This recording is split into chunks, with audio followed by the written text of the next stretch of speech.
नमस्कार दोस्तों, मैं रूपा शर्मा। टैरो कार्ड सीरीज़ में मेजर अरकाना का मैं 6 नंबर कार्ड लेके आई हूँ, द हेरोफेंट। जैसे कि आपको पता है, मेजर अरकाना कार्ड में सिंबल्स और साइन दोनों चीज़ें ही बने होते हैं, नंबर्स और नेम। तो यहाँ पर आप अगर गौर से देखें, हर कार्ड को आपको गौर से देखना ही है, क्योंकि आप देखिए गौर से कि एक पर्सन बने हुए हैं जो कि आपको आध्यात्मिक गुरु जैसा महसूस कर रहे हैं। अगर आप देखेंगे उनको तो वो कोई ज्ञान दे रहे हैं, 2 पर्सन नीचे खड़े हैं और उनको सुन रहे हैं। अगर हम बात करते हैं, ये पोप जैसा फीलिंग देते हैं, जैसे कि चर्च में होते हैं पादरी वगैरह, वैसी फीलिंग दिखाई दे रही है। जैसे नन वगैरह होते हैं, मेल आप समझ लीजिए इनको। और अगर आप सनातन में देखना चाहते हैं तो सनातन में ही ऑलरेडी दिखाई देंगे आपको, प्रिस्ट पुजारी जैसा महसूस होगा। इसके अलावा अगर आप देखें तो इनको जो लोग सुनने आए हैं वो इनको किस तरह का इंडिकेशन दे रहे हैं। एक टीचर जैसी फीलिंग आ रही है, काउंसलर जैसी आ रही है, गुरु जैसी आ रही है।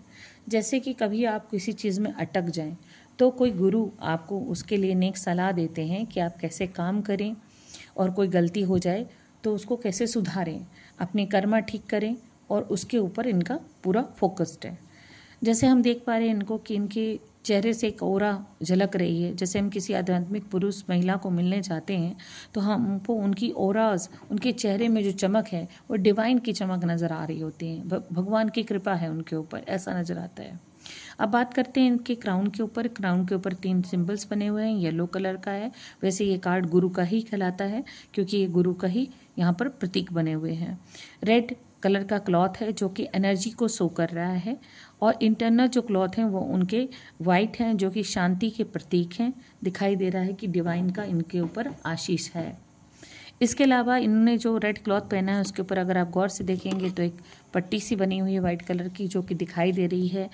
उसके ऊपर क्रॉस बने हुए हैं। अगेन आप इनको महसूस कर सकते हैं किसी तरह के आध्यात्मिक गुरु हैं, किसी परंपरा से जुड़े हुए हैं, और वो लोगों को ज्ञान बांट रहे हैं जो कि उन्होंने काफ़ी सालों में तपस्या में अर्जित किया है।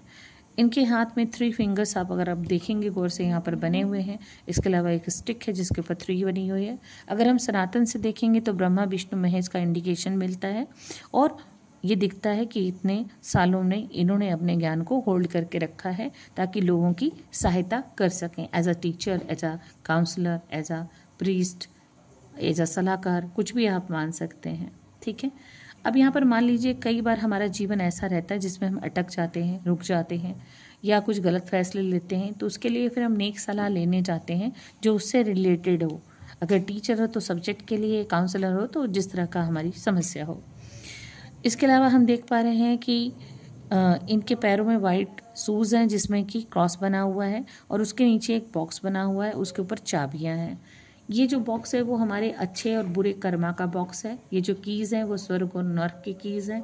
आप जैसा काम करेंगे वैसा ही आपको फल मिलने वाला है, जो कि यहाँ पर आपको बताया जा रहा है कि एज अ काउंसलर वो आपको बता रहे हैं, हेल्प कर रहे हैं कि आप अच्छे कर्मा करिए, अच्छी तरह से आप अपने जीवन को सही ढंग से बिताइए ताकि आप उस कर्मा के अनुसार फल ले सकें। इसके अलावा ये एक ट्रेडिशनल थिंक है। आप किसी ज्ञानी से सलाह लेंगे तो वो आपको उसी तरह के थोड़े रूढ़िवादी नज़र आएंगे। सोशल ग्रुप्स होते हैं इनके अलग अलग, आप अलग अलग धर्मों से हो सकते हैं, उनके पृष्ठ अलग होते हैं, और कन्वर्सेशन चलता है कि ज्ञान के ऊपर क्या सही है और क्या गलत है। आपको ये एक तरह से एजुकेशनल कार्ड है, नॉलेजेबल है, और स्पिरिचुअल कार्ड है जो कि ट्रेडिशन को फॉलो करता है, किसी रिलीजन को फॉलो करता है, जिससे सोसाइटी अपना सही काम करती रहे। कई थिंक में ये मे बी का कार्ड आता है, वैसे ये यस का कार्ड है। ये मैंने पहले भी कहा था कि डिपेंड करता है आपका क्वेश्चन इंक्वायरी किस तरह का है और किस समय किया जा रहा है, किस चीज़ के लिए किया जा रहा है, उसके अकॉर्डिंग कार्ड अपना आंसर देते हैं। अदरवाइज़ ये यस का कार्ड है। अगर आपको ये चीज़ें सरलता से समझ में आ रही हैं तो मुझे कमेंट करके राधे राधे, ओम नमः शिवाय लिखिएगा। और आज के लिए बस इतना ही है। धन्यवाद।